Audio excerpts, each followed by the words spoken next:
Pati si Mimi. Oh, Tatay Digong.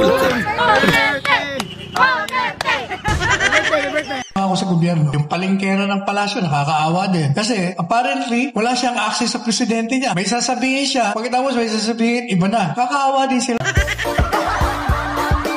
Sandali lamang po. Ibabalik ko po sa inyo ang tanong. Nandoon po ba ang mga Duterte? Nandoon po ba ang mga Duterte sa lindol? Kung wala po, next question. Kapan si Lisa Marcos, guys.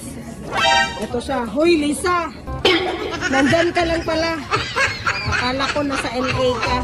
Itong Netherlands, naging Pilipinas na. Yan.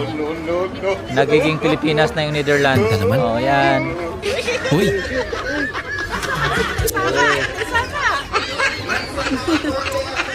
Bong, Boto, uwi na tayo.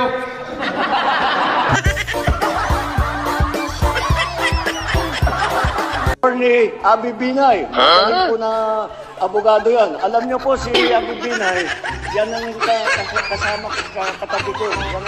Kakasuhan niya daw lahat na nag-post na binubuli siya. What? How? Murag bibo kay na.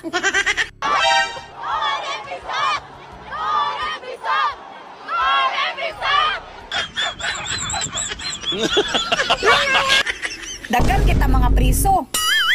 Unya, dadto na lang dayon ta mag-vlog sa prisuhan. Total, vlogger naman tang tanan.